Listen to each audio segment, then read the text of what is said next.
I promise to write to your honor, but old as well as new obligations render me your honor's debtor in this regard. After having waited long and impatiently for a favorable wind in Texel on January 24th of the present year, we at last set sail. The voyage lasted rather long and was difficult and perilous. Our treatment on board was rather severe and mean, through the fault of a very wicked and ungodly cook, and of our skipper, Everett Kroger, who showed himself to be a petty king in command, and as unmannerly as a big buffalo.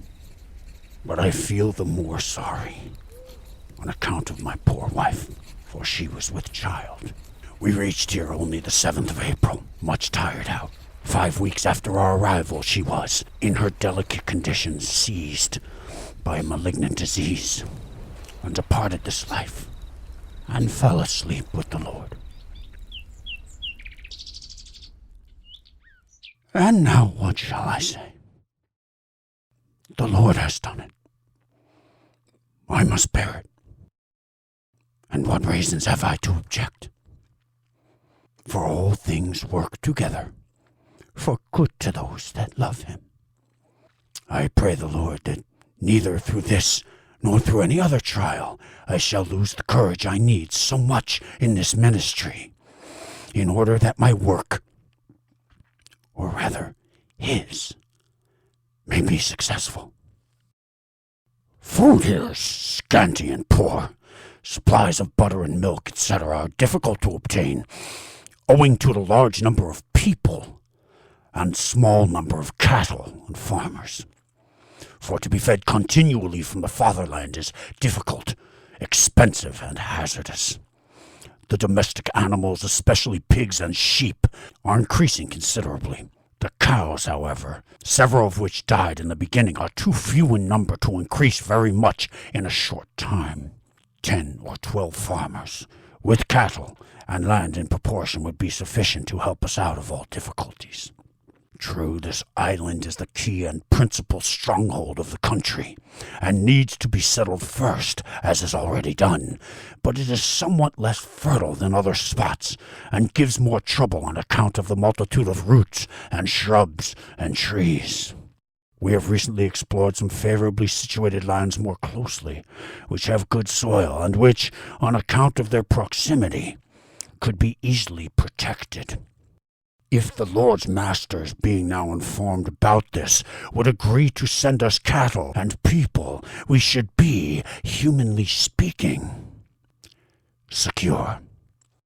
At the upper end of the river, near Fort Orange, lies open for us a large tract of remarkably fertile and pleasant land, as its inhabitants, the Mohicans, have abandoned it, having fled there for fear of the Mohawks, their enemies, who are too strong for them. The manifold wickedness, devilish tricks, the barbarous cruelties, for they are divided into many tribes, and for a small sum of money we can buy from them a large quantity of land. The air here is very healthy, yet the changes of heat and cold are usually sudden. The summer is very warm, the winter very long and severe. The country produces many kinds of good things which greatly contribute to the comforts of life: fish, poultry, game in the woods, oysters, tree fruits, fruits from the earth, medicinal herbs, and others of all kinds. But all is as yet uncultivated and remains in a wild state. A new fort is in the course of construction, not so much for protection against the savages, whom we, with God's help, need not fear so much, as against the enemies from abroad. They are, meanwhile, beginning to build new houses in place of the hovels and cots. They are also sawing wood, and erecting another mill for the purpose of exporting to the fatherland whole cargoes of timber fit for building houses and ships. And for building purposes there is a much greater lack of laborers than of materials. The promise of the Lord's masters to grant me 6 or 7 morgens of land to support myself in place of board is worth nothing, for the honors themselves knew perfectly well that neither horses nor cows nor laborers ought to be had here for money. Thus we lead a hard and sober existence, like poor people. Yet through the Lord's mercy, we have begun to found a Christian church here. Also of the small possibility I see of leading this blind, perverse nation to the true knowledge of God through Christ. Now, Your Honor, it is too soon for me to know much about rare or beautiful objects here. However, I cannot neglect sending, Your Honor, some of the few I have, namely 2 small bones, which the savage women here wear around their bodies as ornaments, and of which they are very proud. These are the small bones of the copulatory organs of the male beavers, one end of which comes above the scrotum, and then goes further along the penis. It is said here that in the fatherland, as a curiosity, they are used for the handles of spoons. I present them to Your Honor with the request that you be pleased to accept the same, as a token of friendship. I once more, from my heart, commit Your Honor and all yours to the grace of Almighty God, for continuous prosperity and welfare here and eternal bliss hereafter. From the island of the Manhattas in New Netherland, this 8th day of August, anno 1628, Your Honor's willing servant in Christ, Jonas Michaelius. This odd, tragic, and at times bizarre letter, written by the first minister in Manhattan after 5 months here, covers a lot of ground. And after losing his wife and unborn child almost as soon as he arrived, in spite of scanty provisions and manifold wickedness, Michaelius nevertheless somehow managed to accomplish the very thing that he was actually sent here to do, to establish the Dutch Reformed Church of New Netherland, right here in this otherwise blind and perverse nation. In fact, the minister is even good enough to send the addressee, his friend and company director, Johann de Forest, the bones to the reproductive organs of the very fur-bearing amphibious rodent really causing all the fuss here in the first place, to use as spoons, or perhaps to hang around his neck as an ornament.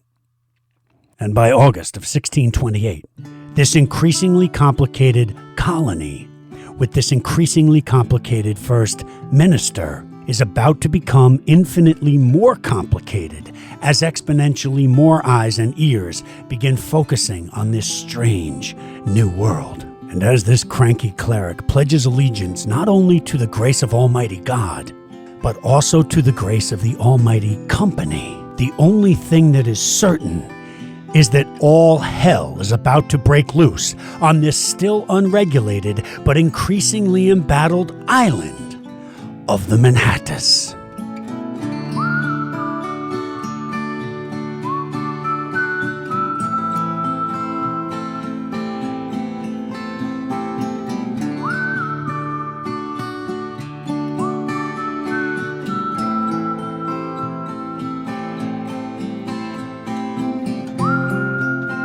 Welcome to Island, our lost American history. The incredible first 300 years of this incredible place that we now call New York. My name is Chance Kelly. Welcome aboard. Episode 11, Patroon. Complicated. Yes. We've said it before, and we'll say it again. This story is complicated. And by the fall of 1628, things were getting increasingly complicated, because in spite of Walloons and disenchanted Dutchmen now fleeing this island in droves, there was an oddly increasing interest in it. However, this was not interest in the colony in its existing state, but rather the directors of the Dutch West India Company had seen enough of this failing and faltering experiment, and while they were unanimous in that consensus, they then otherwise divided into 2 polarized factions, the first of which was led by a company director by the name of Marcus de Vogler and favored eliminating the colonist component of this so-called colony entirely. Vogler's group believed that the prohibitive costs dragging down this effort were tied directly to the financial burden of feeding, administering, and protecting the 200 or so settlers who had made their way here since 1624. And in spite of those settlers having risked life and limb to do so, Vogler's concept was a decisive divestiture in the pursuit of making this place an actual civilization of any kind, and reverted to it being nothing more than a remote fur-trading territory, the whole of New Netherland, whereby a handful of strategically placed trading posts would exist as crude customs houses, simply for the purpose of processing, counting, and exporting these furs back to Europe. By hereby refocusing or retrenching the efforts of the company expressly upon the fur trade and nothing else, Vogler and his side felt that this would streamline the company's efforts in this new world and finally realize the profits which had for so long eluded them. And Vogler's faction became known as the Company View. And the faction in opposition to Vogler's was one very much in the spirit of Willem Usselink's, who, as you'll recall, had based his original vision for this West India Company largely upon that very sowing of seeds and laying down of roots. To Usselink's, creating not just a colony, but a true and self-sustaining agrarian society here was not just important, but it was essential to the success of this endeavor. But by 1628, the concept on the table by this second faction was a novel one. Or perhaps feudal is the better word. And yet another hypocrisy of the Dutch West India Company in its ongoing effort to found a colony based at the southern tip of Manhattan Island, which would ostensibly be rooted in freedom and liberty of conscience. The faction opposing Vogler's fur trading outpost concept essentially proposed establishing a series of company-approved fiefdoms, which would grant wide-ranging sovereignty to individual supreme rulers over vast, vast swaths of land. A supreme ruler who just so happened to also be a director of the Dutch West India Company. In other words, the company's answer to its failing efforts to populate and finance this colony was to populate it with a series of privileged sub-colonies, each to be run by its own wealthy feudal lord, or patroon, who would relieve the company of those prohibitive costs of feeding, administering, and protecting the citizens within its boundaries, as that burden would now be borne by the patroon. And this faction, soon to become known as the Patroon View, was led by a wealthy Amsterdam diamond merchant by the name of Kilian van Rensselaer. And oddly, though he was now thoroughly assimilated into the Amsterdam aristocracy, Rensselaer was not actually from a long line of money or privilege. Born in 1586 in the village of Hasselt, province of Overijssel in the northeastern Netherlands, his mother had died giving birth to his younger sister Maria in 1587 when Kilian himself was still barely a toddler. His father Hendrik, a soldier, died in battle at Oostende in 1601 in the midst of the 80 Years' War. So Kilian van Rensselaer was parentless and essentially penniless by the time he reached his 16th year. And in starting out with very little and with no immediate family business to follow, Kilian had had to find his way and his wealth in this world mostly on his own.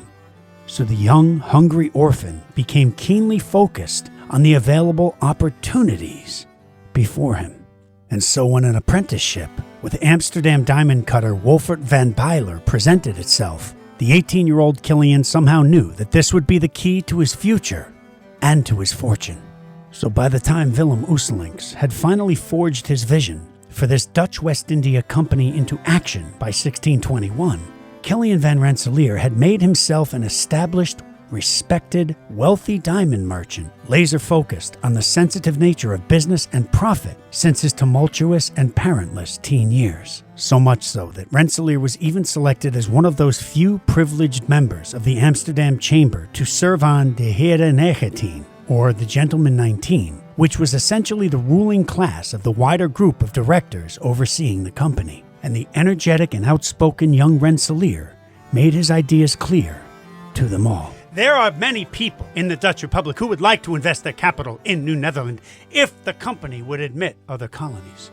In refusing which, it makes a great mistake, in my opinion. For instead of the many poor beggars whom it now gets, it would find people of means, who with their money could send all sorts of men, and it would be the patroons who would secure the company against loss and offense in that country. So the words and ideals of this ambitious young diamond merchant were not only respected, but they were heard loud and clear throughout the decision-making functionaries of the Dutch West India Company. And while Vogler's and Rensselaer's two strong-headed teams battled it out in that oversized Amsterdam boardroom, back on the island of the Manhattas, Michaelius wrote another strong-headed, focused letter of his own, this time to his colleague, Reverend Adrianus Smotius, back in Amsterdam. From the beginning, we established a form of a church, and it has been thought best to choose 2 elders for my assistance. One of those who we have chosen is the Honorable Director himself, Minui, and the other is the storekeeper of the company, Jan Hogan, his brother-in-law, both having held office in the church. One is deacon, the other is elder, respectively in the Dutch and French churches at Wessel. Number of Walloons are going back to the fatherland, either because their years here have expired, or else because they are not very serviceable to the company. As to the natives of this country, I find them entirely savage and wild, strangers to all decency, yea, uncivil and stupid as garden stakes, proficient in all wickedness and ungodliness, who serve nobody but the devil, that is, the spirit which in their language they call Manitou, under which title they comprehend everything that is subtle and crafty, and beyond human skill and power. They have so much witchcraft, divination, sorcery, wicked arts, that they can hardly be held in any bands or locks. They are as thievish and treacherous as they are tall, and in cruelty they are altogether inhuman, more than barbarous, far exceeding the Africans. They ought in youth to be separated from their parents, yea, from their whole nation. As to what concerns myself and my household affairs, I find myself, through the loss of my good and helpful partner, very much hindered and distressed, for my 2 little daughters are still small. Maid servants are not to be had, and the Angolan slave women are thievish, lazy, and useless trash. For the foremost representative of God in this colony, Jonas Michaelius had a dreadfully jaundiced eye. But in a time when information needed to sail across oceans in order to be delivered, it would be a matter of years before the foul temperament of Jonas Michaelius would become recognized and addressed in any formative manner by the company directors. And besides, those directors were now very much embroiled in their own internal power struggle, as the Vogler and Rensselaer factions battled it out amongst themselves over the manipulations of this failing experiment of New Netherland. But as we mentioned earlier, fate plays an intriguing and pervasive supporting role in this overall epic story, and 1628 is no exception. Because it was at this very juncture that the fighting spirit of the unleashed lion reared its head in just the right place, at just the right time, and would change the course of this company and this story forever. You see, when Marin Adrianson and his nimble fleet had been stealthily perched at the top of the Guajira Peninsula a year earlier, it was not the first time the company had made a point of sending reconnaissance precisely down that way, because loyal company captain Pete Hine had taken personal responsibility for missing his chance at the legendary Silver Fleet back in 1626.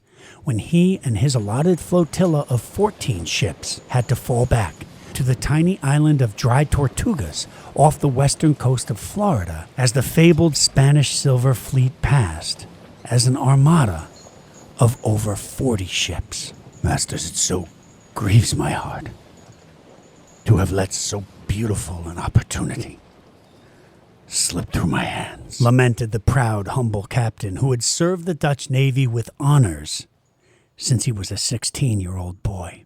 But 3 decades on the high seas had taught the seasoned captain well the strengths and limitations of any naval assembly. And painful as it was for him, Piet Hein knew he had no choice but to swallow his Dutch pride and stand down. But just like the laser focus that embraced Kilian van Rensselaer in the wake of his tumultuous years, after so narrowly missing the Silver Fleet, so too did that focus embrace and obsess the devoted captain, Piet Hein. And if the Dutch learned anything over the course of the 80 Years' War, it was perseverance.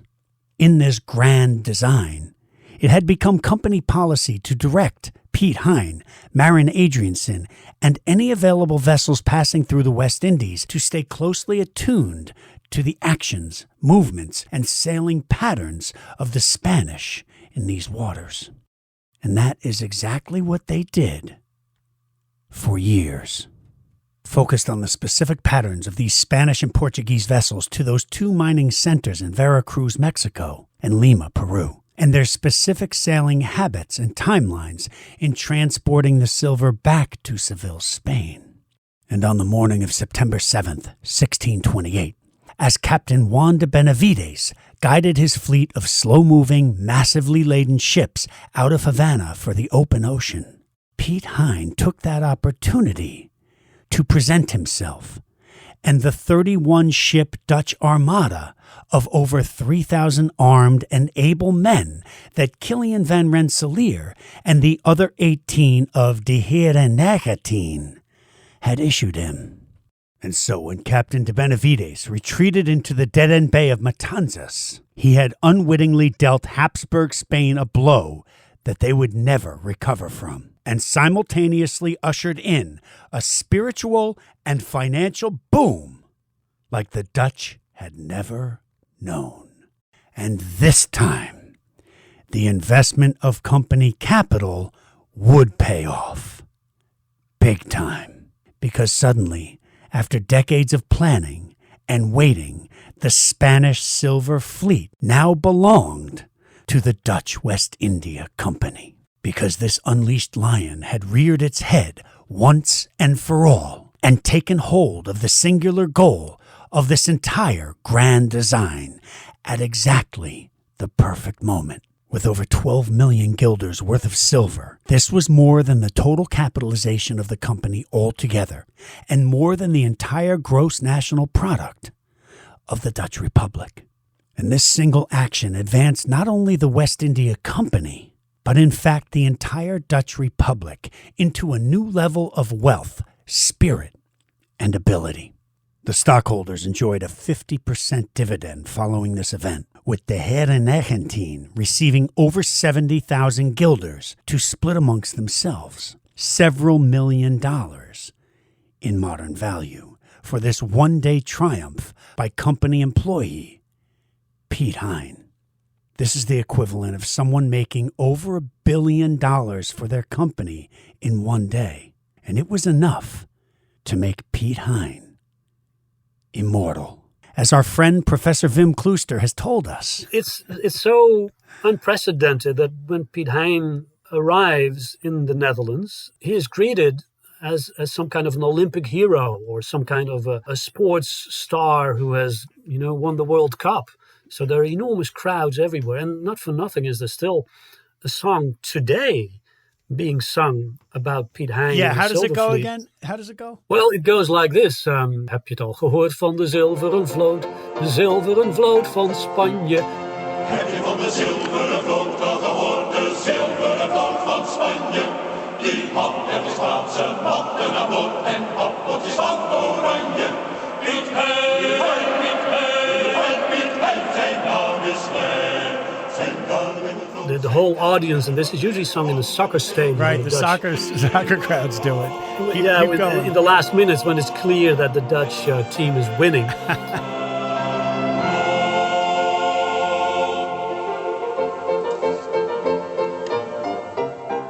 And then they all erupt in chanting Piet Hein, Piet Hein, Piet Hein, zijn naam is klein. So his name may be small, but he is engaged in some major heroic deeds. Piet Hein, Piet Hein, Piet Hein, zijn naam is Hein. So So they sing that today at the soccer game. Even today, yes.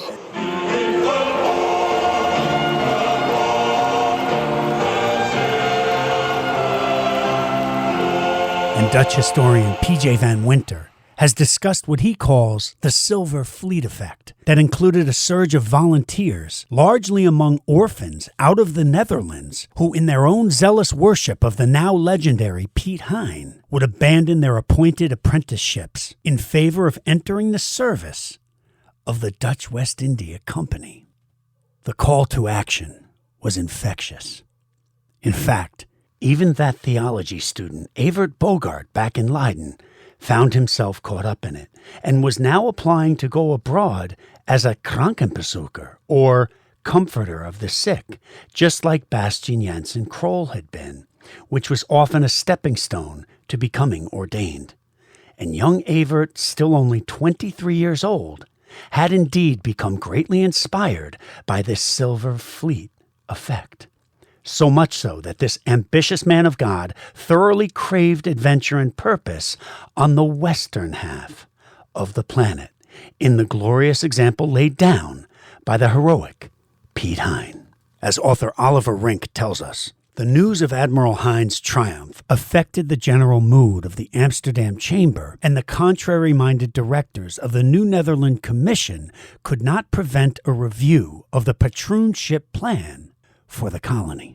And that New Netherland Commission included Kilian van Rensselaer, and that review would result in the ratification of his Patroon plan on June 7th, 1629. And the company directors wasted no time taking advantage of this insider opportunity to become supreme rulers within this strange new world. And on that first day, Company Director Michiel Paw registered to create the very first of these sub-colonies in the area of Hoboken and Jersey City, New Jersey. And while the land of Paw may not ring a bell, if you ever rode the PATH train from Manhattan into Jersey City before the year 2010, then you would know what Michiel Paw actually called his Patroon ship, which was the Latinized version of the land of Paw, or Pawvonia. Directors Samuel Godin and Samuel Blommaert soon registered another Patroon ship that they envisioned as a whaling colony that they would call Swannendale, centered in what we call Delaware Bay today.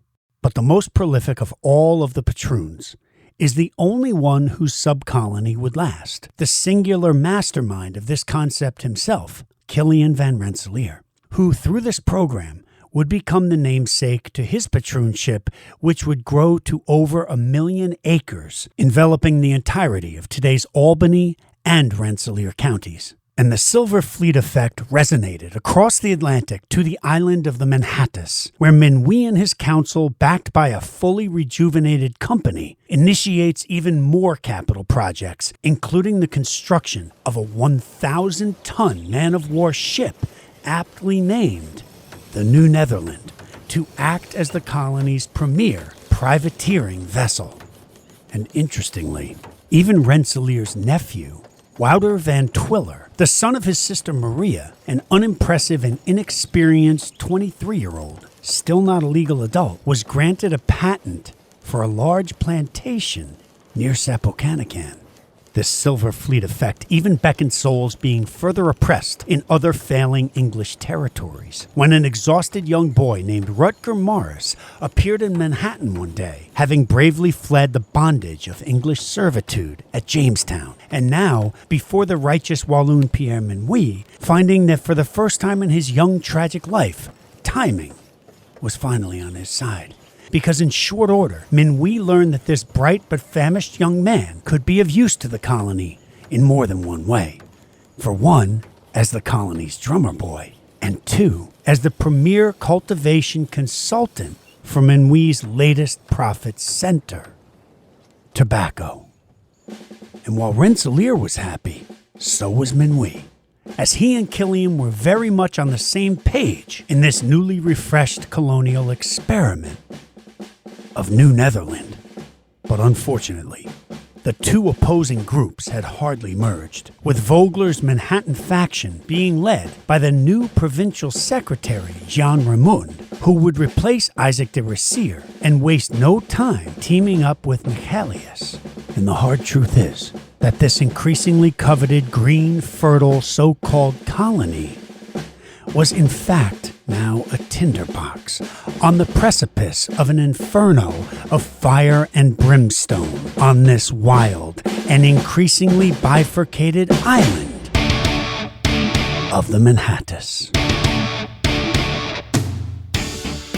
Island is created, written and produced by Chance Kelly and Dr. Yap Jacobs. Audio engineer, Sam O'Sullivan. Marketing director, Miss Sophie Basil. Folks, please also join us on our YouTube channel, Island Voices 1 on YouTube, where you can enjoy a variety of engaging interviews, including with our historical excavators, like Professor Wim Klooster, whom we once again thank for his invaluable contributions to this episode. Bedankt, meneer. Island is a trademark of Chance Kelly, Inc., copyright 2023 by Chance Kelly and Yap Jacobs. May not be reused, reproduced, represented, or rebroadcast in this form or in any other format without written authorization. All rights reserved. Damas and Aaron, we thank you for boarding our voyage of discovery en route to saying, wow, history is cool. We'll see you next time.